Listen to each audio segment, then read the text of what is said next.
जी भाई, अस्सलाम वालेकुम। वालेकुम अस्सलाम सर। जी जनाब, कैसे वालेकुम हैं अस्सलाम आप? सर। वालेकुम अस्सलाम सर। जी भाई, तो कैसी चल रही हैं आपकी स्टडीज? अल्हम्दुलिल्लाह सर। अल्हम्दुलिल्लाह सर, बिल्कुल ठीक। अच्छा अच्छा।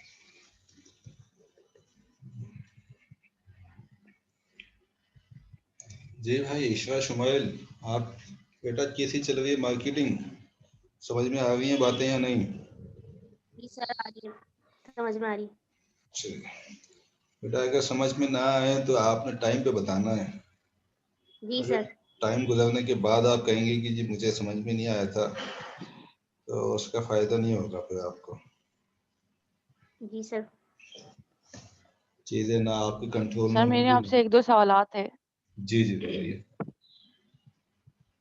सर असल में मैं आपकी पहली क्लासेस नहीं ले पाई थी, लेकिन मैंने जब रिकॉर्डेड लेक्चर सुने थे तो उसमें आपने एक दो चीज़ें डिस्कस की थी। पहला जो लेक्चर था आपका, इसमें आपने पेपर पैटर्न को डिस्कस किया था और जी असाइनमेंट के मार्क्स वगैरह बताए थे। जी जी। तो सर मेरी आपसे एक रिक्वेस्ट ये थी कि जब हमने लास्ट सेमेस्टर में असाइनमेंट बनाया था, हमने आपसे पूछा था कि जी कैसे बनाना है, तो आपने कहा था जैसे आपको आता है वैसे बनाएँ।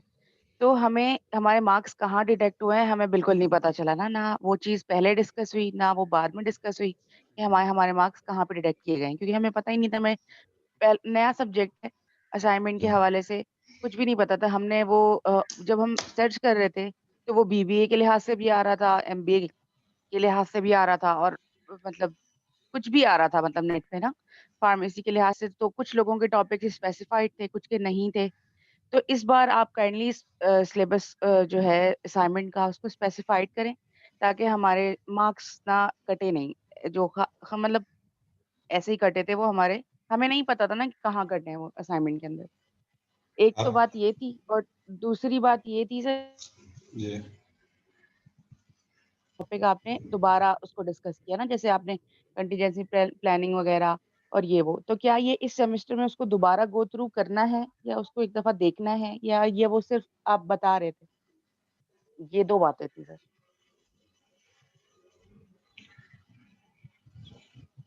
नहीं, कंटीजेंसी प्लानिंग तो मैंने सिर्फ प्रीवियस पेपर के पॉइंट ऑफ व्यू से डिस्कस किया था ना, और तो कहीं नहीं डिस्कस किया। ठीक है, ठीक है। नहीं सर, आप एक्सप्लेन कर रहे थे ना, तो इस वजह से मैं पूछ रही थी कि वो दोबारा तो नहीं करना उसको? नहीं, दोबारा नहीं करना। तो मैंने इस पॉइंट ऑफ व्यू से बताया था कि कुछ लोगों ने उसमें जो है वो हेडिंग कुछ डाली थी और लिखा कहीं और चीज़ों का था। तो उस जी, पॉइंट ऑफ व्यू से मैंने ये बात आपको बताई थी। बाकी रह गई बात आपकी असाइनमेंट की, इस तो दफ़ा कुछ कर ले। असाइनमेंट मैं आपको बता देता हूँ कि आपकी पहली पहली बात तो आप ही बताएं कि मार्क्स आपको क्यों लगता है कि आपके मार्क्स डिडक्ट हुए हैं? नहीं, नहीं सर, डिटेक्ट तो सही हुए होंगे, मैं डिडक्शन पे कोई क्वेश्चन नहीं उठा रही। हम्म, गलती हमारी तरफ से ही हुई होगी, लेकिन द थिंग इज़ हमें पता ही नहीं था ना कि हमें उस चीज़ को लेके कैसे चलना है। तो सबने अपनी मर्ज़ी से कन्फ्यूज़न के अंदर ही वो किया था काम। तो हमें ये भी नहीं पता कि क्यों कटे हैं, कैसे कटे हैं, ताकि हम उसको अगली बार मतलब ठीक कर सकते हैं उस चीज़ को। मैं इस चीज़ को उठा रही हूँ, मैं आपके डिडक्शन के ऊपर बिल्कुल बिल्कुल भी कोई क्वेश्चन नहीं उठा रही। ठीक जी। तो इसमें ऐसा है कि ज़्यादातर लोगों के मार्क्स जो है वो हायर साइड पे हैं। जिन लोगों के कटे हैं मैं उनको आपको बता देता हूँ कि किन दो चीज़ों पर कटे हैं, और वो दो ही वो चीज़ें थी जो कि मैंने क्लियर कट मेंशन कर दी थी कि ये दो चीज़ें आपने फॉलो करनी है। उसमें से एक थी कि कॉपी पेस्टिंग अवॉइड करनी है, हुँ, और दूसरी चीज़ थी प्रॉपर रेफरेंसिंग करनी है। ये सिर्फ दो क्राइटेरिया मैंने आपके असाइनमेंट के लिए रखे थे। ठीक है जी। तो प्रीवियस ईयर में जब मैंने एक असाइनमेंट दी थी प्रीवियस पेज को, तो उसमें मैंने 4 पेज की एक गाइडलाइन बना के दी थी उनको। और ना जी सिर्फ सर। एक 4 पेज की वो गाइडलाइन बनाई, बल्कि उनको एक-एक चीज़ जो है वो एलाबोरेट भी की। आपके केस में एक सीन तो ये था कि जी आपके केस में मैंने असाइनमेंट पे जाना नहीं था, मैंने आपके केस में जाना था क्विज़ पे। Okay sir. ये जी, क्विज़ के सीन में आप लोगों ने किया ये कि जो लोग सेशंस अटेंड कर रहे थे, उनसे एक कमिटमेंट हुई हुई थी, और फिर चीज़ें होने के बाद जो है वो एक नई किस्म की चीज़ सामने आ गई। एक नए किस्म के एतराज़ात जो है वो सामने आ गए, एक अजीब एक्सक्यूज़ेज़ सामने आ गए। तो इस वजह से फिर वो मैंने आपको असाइनमेंट में जो है वो आपको अपने हाल पे छोड़ दिया। तो आप ये कह सकते जी हैं सर, कि वो टेस्ट मैंने हुआ था। जी कि मैंने उस टाइम जब असाइनमेंट अलॉट की थी तो उस टाइम पे मेरा मूड जो है वो इस मामले में ज़रा बेहतर था नहीं, लेकिन बाद में मार्किंग करते वक्त मैंने उसमें बहुत ज़्यादा स्ट्रिक्ट क्राइटेरिया नहीं रखा, सिर्फ ये 2 चीज़ें रखी गई थी जो मैंने बताई थी। उसमें भी सिर्फ उन लोगों के कि जिनकी हर जगह पे परफॉर्मेंस सही नहीं आई है तो वो उनकी वहाँ पे वो चीज़ भी पे हाईलाइट हो गई है। 2 चीज़ें, एक कॉपी पेस्ट और एक प्रॉपर रेफरेंस, बस ये 2 चीज़ें लेकिन और सर कहीं मार्क्स नहीं। टॉपिक्स भी हमारे ऐसे थे ना कि कॉपी पेस्ट के अलावा कोई हल भी नहीं था। हमारे पास कोई मार्केटिंग्स की मतलब बुक्स तो हैं पीडीएफ में, लेकिन हम उसको कितना पढ़ेंगे, टॉपिक अ, बिल्कुल बीच में से था। तो कोई गाइडलाइन नहीं थी मतलब इस तरीके की यहाँ से बनाएँ या यहाँ से बनाएँ। इस वजह से कॉपी पेस्ट भी हुआ है, मतलब मैंने खुद भी किया है, मैं इस चीज़ को एग्री भी करती हूँ, मैंने खुद भी किया है। तो ये क्योंकि कन्फ्यूजन इतनी थी सर उस असाइनमेंट के रिलेटेड। तो अब इस सेमेस्टर में आप अभी अपना मूड ठीक रखिएगा प्लीज़ सर, ताकि हम मतलब सीख भी सकें असाइनमेंट से और मार्क्स भी सही हो। नहीं मेरा मूड तो ज़रा टेम्परेरी खराब होता है, वरना तो अगर उस टाइम पे जितना खराब था उसका अगर आप दुआ शुक्र अदा करें कि उससे कंसिक्वेंसेस जो है आपको देखने को मिले। ठीक है सर, शुक्रिया सर बहुत। पर्टिकुलरली मॉर्निंग वालों के लिए बहुत मेरा मूड खराब था इस बात को लेकर, जी, जी। लेकिन मैंने बहरहाल उसमें मार्किंग करते वक्त इस किस्म की किसी बात को मद्देनजर नहीं रखा। जिसकी जो ऑन पेपर जो परफॉर्मेंस थी उस पर मैंने भरपूर कोशिश की है कि इंसाफ के साथ खुले हाथ के साथ उसकी मार्किंग हो सके। Thank you sir. ठीक जी, तो स्टार्ट करें। जी सर। ओके जी, तो मार्केटिंग प्रिंसिपल्स एंड प्रोसेस में हम प्रिंसिपल्स कुछ देख चुके हैं, मार्केटिंग के प्रोसेस को हम देख चुके हैं, मार्केट्स को हम देख चुके हैं। ठीक जी, मार्केटिंग के प्रोसेस को हम प्रीवियस लेक्चर्स तक में देख चुके हैं। तो ये कुछ एंटिटीज मार्केटिंग की जो कि हम प्रीवियस सेमेस्टर में भी स्टडी कर चुके हैं, दोबारा से रिवाइज कर लेते हैं कि क्या क्या वो चीज़ें हैं जिनकी के मार्केटिंग की जा सकती है। उसमें गुड्स शामिल हैं, यानी कि जो फिजिकल हमारी प्रोडक्ट्स हैं वो किसी किस्म की सर्विसेज हैं। इसमें फार्मासिस्ट की सर्विसेज भी हैं, फिजिशियन की सर्विसेज भी हैं, टेलीकम्युनिकेशन की सर्विसेज, पोस्टल सर्विसेज, बहुत सारी सर्विसेज जिनकी की मार्केट की जा सकती है। किसी तरह के इवेंट्स हो रहे हों, म्यूजिकल इवेंट्स हो रहे हों, कोई टूरिज्म से रिलेटेड इवेंट्स हो रहे हों, ठीक है, स्पोर्ट्स के इवेंट्स हों, एजुकेशन इंफॉर्मेशन के इवेंट्स हों, उनकी मार्केटिंग। एक्सपीरियंसेस, अपने पर्सनल एक्सपीरियंसेस की, फॉर एग्जांपल कोई एक्सपीरियंस्ड या टेक्निकल स्किल्स हैं किसी के पास, तो वो अपनी स्किल्स अपने एक्सपीरियंसेस की किसी गिवन मार्केट में उसको मार्केटिंग करता है, वो भी मार्केटिंग हो सकती है। पर्सन्स में सेलिब्रिटीज़ हैं, प्लेसेस में जो है वो हमारे पास जगहें आ जाती हैं। टूरिज्म के पॉइंट ऑफ व्यू से जो प्लेसेस हैं वो, ठीक जी, जैसे पाकिस्तान में नॉर्दर्न एरियाज के जो टूरिस्ट पॉइंट्स हैं उनकी मार्केटिंग की जाती है। आजकल सोशल मीडिया पर गवर्नमेंट जो है उस पर बहुत ज़्यादा फोकस कर रही है। प्रॉपर्टीज़ में हमारे पास रियल एस्टेट की एग्जांपल है। ठीक जी, ऑर्गेनाइजेशंस इटसेल्फ अपनी एज एन ऑर्गेनाइजेशन की मार्केट करती है, जैसे कि WHO हो गया, कोई NGOs हो गई जो कि अपनी मार्केटिंग करती हैं एज एन ऑर्गेनाइजेशन। इंफॉर्मेशन में हमारे पास एजुकेशनल इवेंट्स, कॉलेजेस, यूनिवर्सिटीज़ जो है वो इंफॉर्मेशन की एंटिटी में शामिल होते हैं। कोई आइडिया जो है, जैसे कि एनवायरमेंटल रिलेटेड आइडियाज़ हैं, बिलियन ट्री सुनामी है या कोई और इसी तरह का कोई आइडिया है, वो भी इसमें शामिल है। ठीक जी, तो ऐसे हम क्विकली देखते हैं ये हमारे पास किस चीज़ की एग्जांपल है जी, कौन सी एंटिटी हो सकती है हमारे। इकरा शमशाद।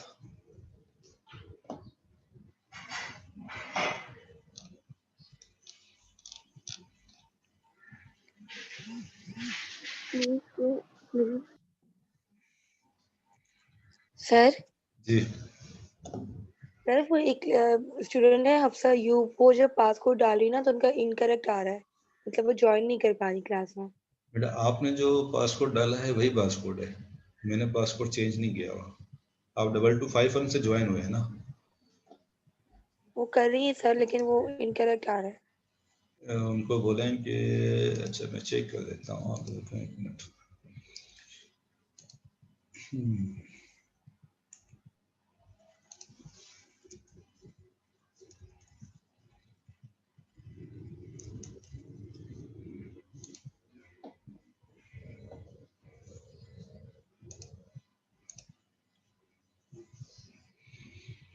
जी मेरे पासवर्ड तो यही 2251। ओके सर, मैं एक बार फिर बोलती हूँ उनको। वर्क करने को कहें कि वो अपना बंद करें, जूम बंद करें, दोबारा से रीस्टार्ट करके फिर ट्राई करें। ठीक ठीक है।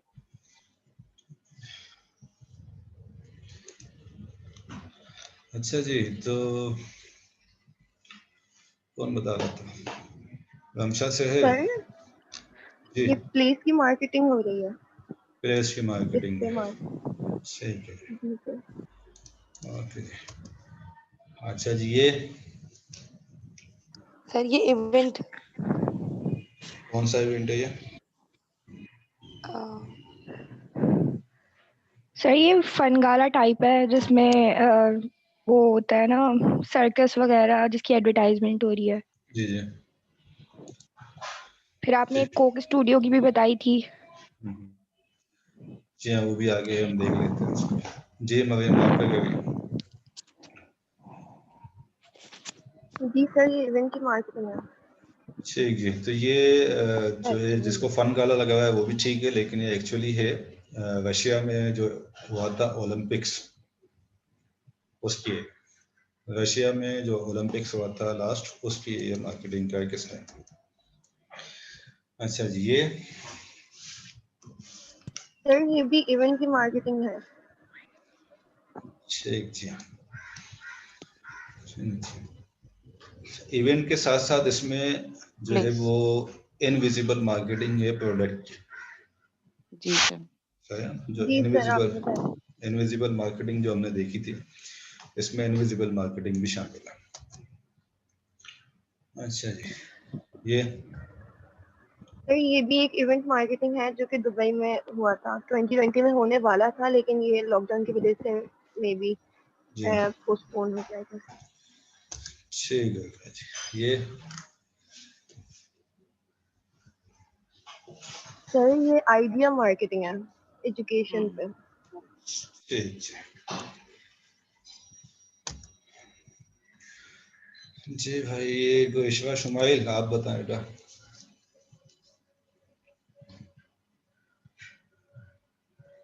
सर ये भी इवेंट की है क्योंकि डायबिटीज की वो हो रही है, कॉन्फ्रेंस हो रही है। ठीक है, इवेंट के अलावा और क्या हो सकता है ये किरण खान? सर सर ये इसके अंदर कोई कॉन्फ्रेंस मेडिसिन बताते हैं, कोई मेडिसिन डायबिटीज की अगर वो बताना चाहे मतलब कॉन्फ्रेंस के अंदर, तो फिर जो मतलब है सेमिनार टाइप प्रोडक्ट है की। ये। ठीक है, तो इसमें आ जाएगी हमारे पास एक इंफॉर्मेशन की एंटिटी भी शामिल हो जाएगी। जी sir. Information, alright. Product marketing. Product है ये। अच्छा ठीक जी, तो यहाँ तक हमारा एंटिटीज जो है वो खत्म होती हैं। अब हम देखते हैं मार्केटिंग मिक्स कि जी मार्केटिंग मिक्स जो है वो क्या है। ठीक जी, तो यहाँ तक किसी के कोई सवाल थे?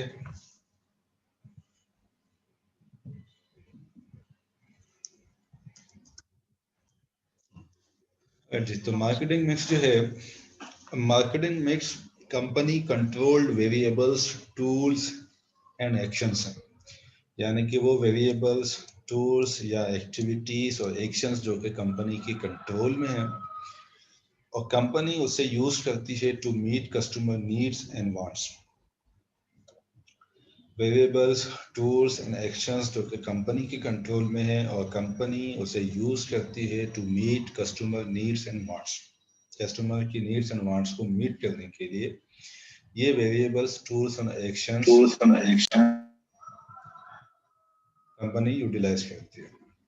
इसके साथ साथ while also trying to influence demand in favor of the company's goods and or services, यानी कि इन वेरिएबल्स, टूल्स एंड एक्शंस को यूटिलाइज करते हुए ये चीज़ें कंपनी के कंट्रोल में होती हैं और कंपनी इसे यूज़ करती है कस्टमर्स की नीड्स एंड वांट्स को मीट करने के लिए। इसके साथ साथ कस्टमर्स की जो डिमांड है उसको इन्फ्लुएंस करती है कि वो डिमांड कंपनी की जो गुड्स, प्रोडक्ट, सर्विसेज हैं उसकी फेवर में डायरेक्ट हो सके।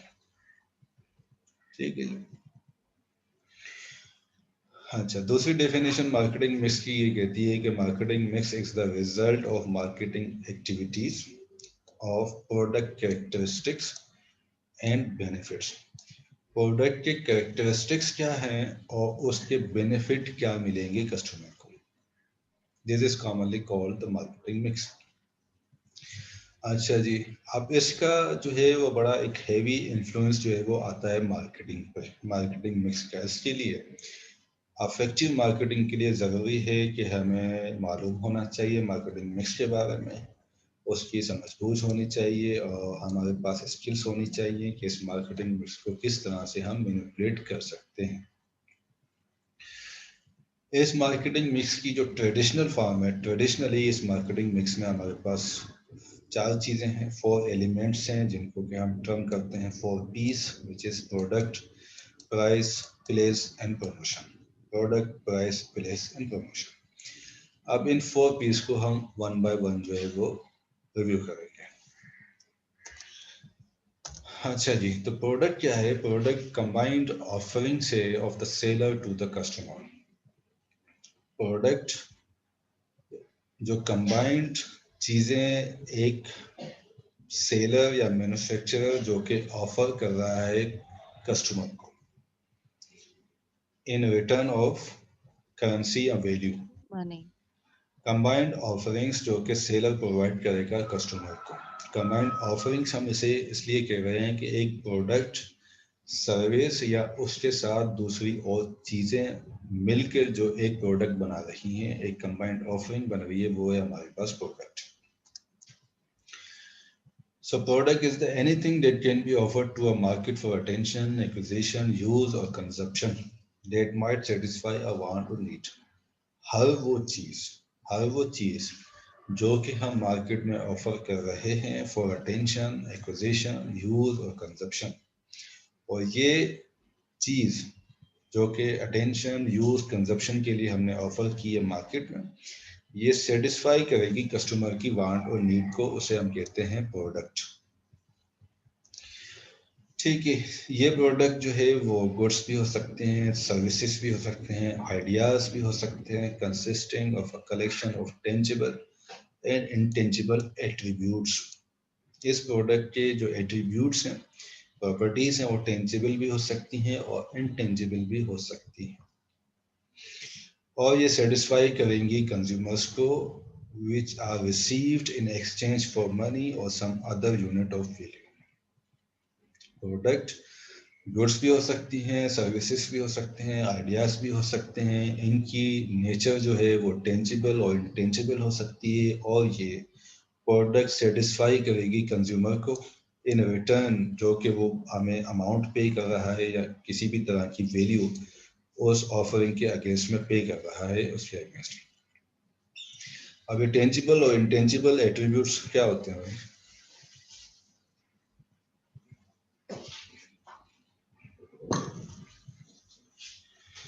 जी, टेंजिबल एंड इनटेंजिबल क्या है? किरण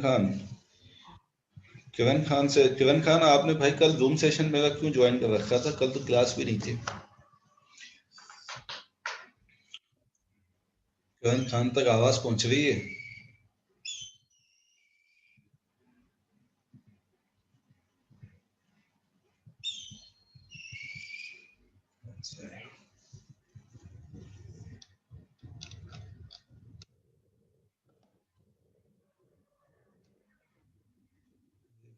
कौन जगाएगा किरण खान को?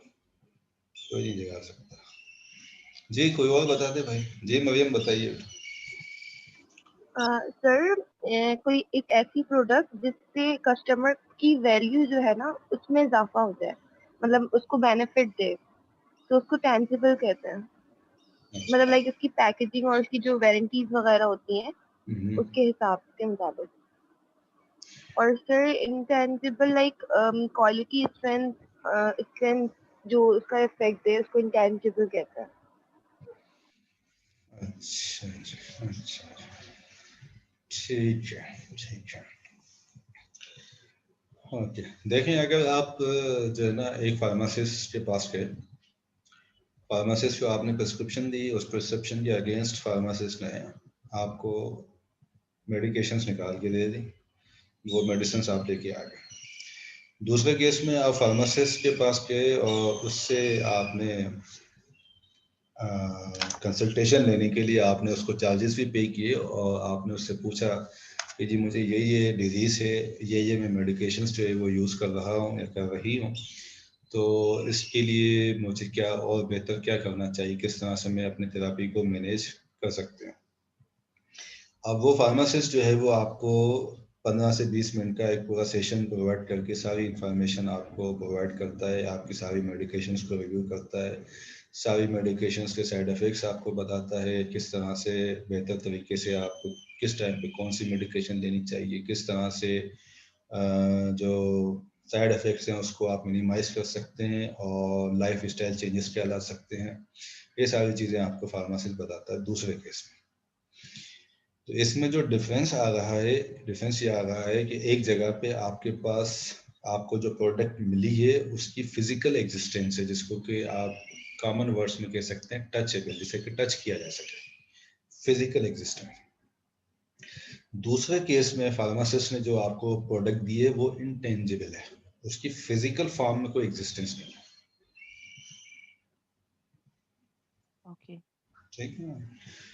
Okay sir. इसी तरह से टेलीकम्युनिकेशन सर्विसेज में जो कनेक्टिविटी है, जो कनेक्टिविटी है वो इंटेंजिबल है, राइट। जो सिम कार्ड टेंजिबल प्रोडक्ट है, उसकी जो कनेक्टिविटी है वो इंटेंजिबल है।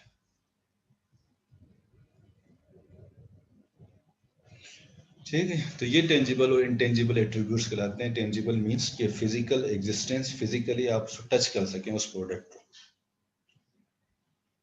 राइट। और इंटेंजिबल उसके अगेंस्ट में। ओके जी, अच्छा ये बात। अब यहाँ पर हमारे पास कुछ एग्जाम्पल्स आ गई प्रोडक्ट, बहुत सारी में से कुछ एग्जाम्पल्स जी। तो हेयर कट की जो सर्विस कोई आपको कोई ब्यूटिशियन जो है वो प्रोवाइड करेगा, तो कौन सी प्रोडक्ट होगी, वो इंटेंजिबल होगी या इंटेंजिबल होगी? इंटेंजिबल। इंटेंजिबल होगी, ठीक जी। इसी तरह से टेलीकॉम सर्विस, साइकोलॉजिस्ट से कोई कंसल्टेशन ली, फिजिशियन की एडवाइस या फार्मासिस्ट की ड्रग थेरेपी मॉनिटरिंग या कोई भी आइडिया, वो भी इंटेंजिबल में चला जाएगा। टेंजिबल में कुछ एग्जांपल्स हमारे पास यहाँ दी हुई हैं, जैसे कि सैंडविच, कोई latest mobile phone, computer bag, leather bag या कोई भी मेडिसिनल प्रोडक्ट। ठीक है, अच्छा जी। Then service. अब सर्विस, यहाँ तक तो हमने बात कर ली प्रोडक्ट की, ठीक जी, हमने टेंजिबल और इनटेंजिबल के एट्रीब्यूट्स की बात कर ली। अब एक बात हमारे पास ये निकल के आती है, जब फार्मास्यूटिकल मार्केटिंग या इन जनरल अगर हम मार्केटिंग की बात करें तो उसमें service itself as a product जो है वो कैटेगराइज की जाती है। तो ये इस एग्जाम्पल को आप रीड आउट करें पहले।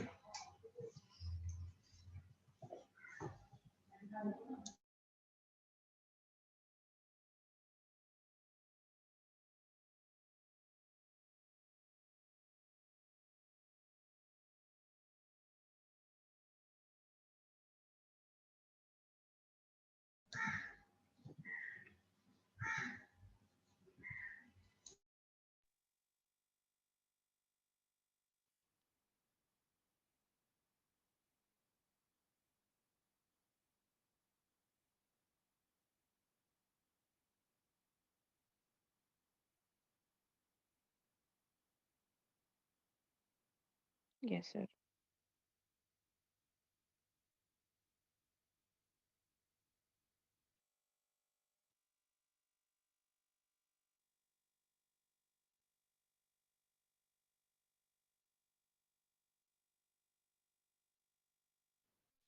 सॉरी जी करण खान, आपका मैसेज मुझे मिल गया।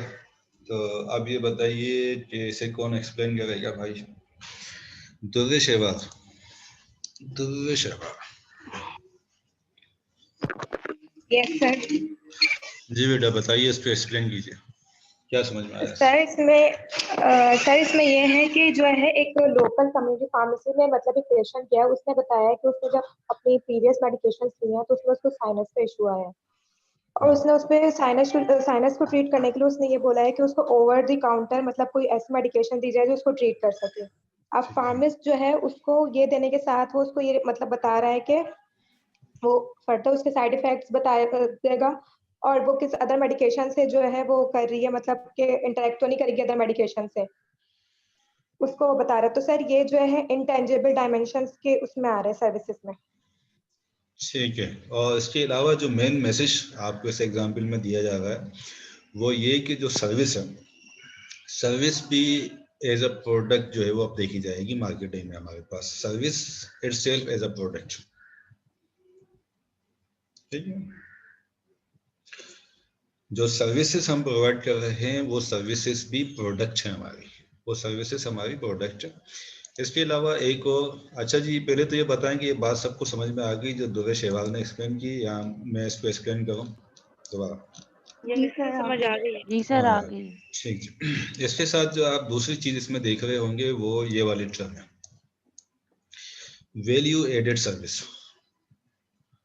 वैल्यू एडेड सर्विस, इसका मतलब ये हुआ कि आप एक जो है वो मेडिकल स्टोर पर गए, वहाँ आपने ये मेडिकेशंस ली, आपने चार्जेस पे किए और मेडिकेशंस लेके आ गए, ये आपको मिली उस सर्टेन अमाउंट के अगेंस्ट, आपको प्राइस के अगेंस्ट में मिली वैल्यू।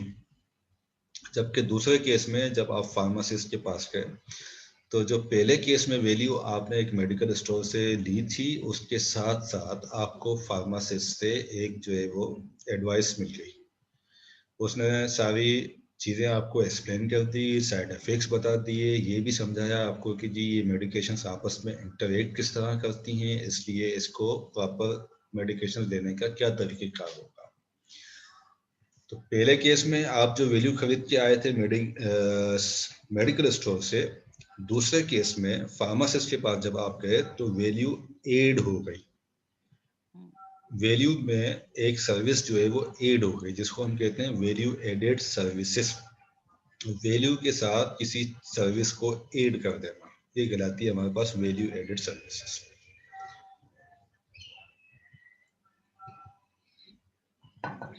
सही है ना जी? फॉर एग्जाम्पल अगर हम एक दुकान से जो है वो मोबाइल फ़ोन खरीदते हैं, कोई इम्पोर्टेड, वो हमें मोबाइल फ़ोन जो है वो सेल आउट कर देता है, वो कहता है कि जी PTA से रजिस्ट्रेशन करवाना आपकी जिम्मेदारी है, आप जानो अब आपका काम था। इसी तरह से दूसरी आउटलेट पे अगर हम वही सेल फोन जो है वो परचेज करते हैं और उसमें हमें वो आउटलेट क्या करती है कि उस सेल फोन को हमें PTA से रजिस्टर्ड करवा के दे देती है। This is called value added service, उसने अपनी वैल्यू में एक सर्विस ऐड कर दी। राइट जी, अच्छा जी। तो अब फार्मास्यूटिकल पॉइंट ऑफ व्यू से, फार्मास्यूटिकल मैन्युफैक्चरर के लिए ये ज़रूरी है कि वो डिस्कवर करे और मैन्युफैक्चर करे ऐसी प्रोडक्ट को जो कि इम्प्रूव करे हेल्थ आउटकम्स को एंड क्वालिटी ऑफ लाइफ को। So as compare to consumer marketing, pharmaceutical manufacturer के लिए ये उसकी रिस्पॉन्सिबिलिटीज़ में शामिल है और उसकी nature of job, nature of manufacturing इस तरह की है कि उसे कंटिन्यूसली डिस्कवर एंड मैन्युफैक्चर करनी है ऐसी प्रोडक्ट जो कि पॉपुलेशन के हेल्थ पर जो है वो इम्पेक्ट करे in terms of improving quality of life. अच्छा जी, so whether we should sell what we invent or invent what we can sell, यानी कि क्या हमें इन्वेंशन के ऊपर फोकस करना है कि जी हम जो है ना बस कुछ ना कुछ बना लें, बहुत ही आला किस्म की चीज़ बना लें, बड़ी बेहतरीन किस्म की चीज़ बना लें, कोई आउट क्लास जो है वो चीज़ इन्वेंट कर दें, या हम वो चीज इन्वेंट करें जो कि मार्केट में सेल हो सकती हो? क्या करना चाहिए इस केस में? सेल की तरफ ध्यान देना चाहिए। अच्छा, तो प्रोडक्ट जब एग्जिस्ट ही नहीं करती होगी तो सेल कैसे होगी? अभी तो नहीं, ऐसी इन्वेंट करो जो सेल हो सके। इन्वेंट अब शानदार बना लो और कोई खरीद ना सके तो ये तो अच्छा सौदा ना हुआ। ठीक जी, बिल्कुल सही आपने बताया कि प्रोडक्ट वो इन्वेंट करनी है जिसको कि सेल किया जा सके। वो प्रोडक्ट इन्वेंट करना जिसकी कि मार्केट में नीड एग्जिस्ट ना करती हो, वांट या डिमांड्स एग्जिस्ट ना करती हो, तो वो प्रोडक्ट इन्वेंट होने के बाद मार्केट में यूटिलाइज नहीं हो सकेगी। तो इन्वेंशन की हद तक तो वो रह जाएगी, लेकिन मार्केट में अपनी एग्जिस्टेंस जो है वो नहीं बना सकेगी। अच्छा, ठीक है। तो इसके लिए क्या ज़रूरी है कि जो कंपनी का रिसर्च एंड डेवलपमेंट का जो डिपार्टमेंट है उसमें मार्केटिंग की इनपुट से ये हम हासिल कर सकते हैं कि जी हमें क्या चीज़ बनानी चाहिए। मार्केटिंग डिपार्टमेंट की इनपुट शामिल होगी कंपनी के रिसर्च एंड डेवलपमेंट डिपार्टमेंट में। इससे हमें पता चलेगा कि जी मार्केट में क्या नीड्स एग्जिस्ट करती हैं और उसके अगेंस्ट हमें क्या प्रोडक्ट बनानी चाहिए। इसलिए अब ये कहते हैं कि इस प्रोडक्ट की सेलिंग स्टार्ट उस वक्त होती है जब प्रोडक्ट बन जाती है, एग्जिस्ट हो जाती है, जबकि मार्केटिंग प्रोडक्ट के वजूद में आने से पहले स्टार्ट होती है। मार्केटिंग एक तरह का होमवर्क है कि कंपनी को क्या चीज़ बनानी चाहिए। ठीक है, marketing is the homework the company does to figure out what people need and what the company should make, बजाय इसके कि हम ऐसी प्रोडक्ट्स बनाते हैं जिसको कि फिर बाद में सेल न किया जा सके। तो कंपनी के R&D डिपार्टमेंट में मार्केटिंग की इनपुट से हमें यह पता चलता है कि किस तरह की प्रोडक्ट्स इन्वेंट करनी चाहिए।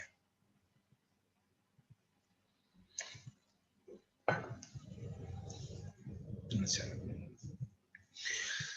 फार्मास्यूटिकल प्रोडक्ट की इवॉल्विंग नेचर।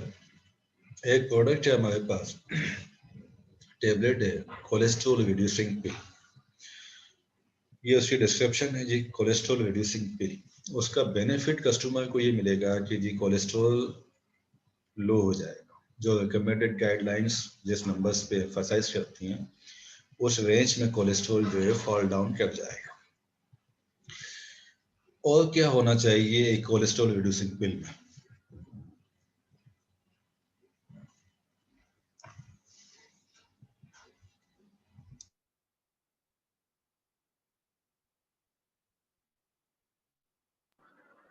सर कोई साइड इफेक्ट ना दे मेडिसिन। कोलेस्ट्रॉल मतलब लाइक लोअर करने के साथ साथ किसी अगर हम कोई और मेडिकेशन ले रहे हैं तो उसके साथ कोई साइड इफेक्ट ना दे, इंटरैक्ट ना करे, इंटरेक्शन ना दे। ठीक है, ड्रग काउंटर इंटरेक्शन ना हो, इंडिकेशन। सेफ्टी हो। ठीक है, ठीक है, ठीक। तो फार्मास्यूटिकल प्रोडक्ट, फार्मास्यूटिकल मार्केटिंग अपने इनिशियल पीरियड्स में सिर्फ जो है वो यहीं तक महदूद होती थी कि जी ये कोलेस्ट्रॉल रिड्यूसिंग पिल है, ये एंटी डायबिटिक मेडिकेशन है, ठीक जी, ये एंटी कैंसर मेडिकेशन है। अब इवॉल्विंग नेचर जो अब जिस स्टेज पे फार्मास्यूटिकल मार्केटिंग पहुंची हुई है, इसमें बेसिक थेराप्यूटिक बेनिफिट के साथ जो है और भी बहुत सारी चीज़ें देखी जाती हैं और उन कस्टमर बेनिफिट्स को कस्टमर्स तक पहुंचाया भी जाता है और कस्टमर्स को मार्केट भी किया जाता है इन बेनिफिट्स। ठीक है, तो एक कोलेस्ट्रॉल रिड्यूसिंग पिल जो है वो सिंपली कोलेस्ट्रॉल रिड्यूसिंग पिल होने के साथ साथ एक revolutionary, efficacious and safe active substance हो सकती है। ठीक जी, ज़्यादा मॉडर्नाइज्ड न्यू केमिकल फार्मूलाज जो कि ज़्यादा सेफ, ज़्यादा एक्टिविटी, ज़्यादा एफिकेसी प्रोवाइड करते हैं वो कोलेस्ट्रॉल रिड्यूसिंग के लिए। इसका बेनिफिट क्या मिलेगा पेशेंट को जी? एफिकेसी एंड सेफ्टी का मिलेगा। राइट, इसी तरह से मेडिकेशंस की पेशेंट फ्रेंडली एडमिनिस्ट्रेशन डिवाइसेस।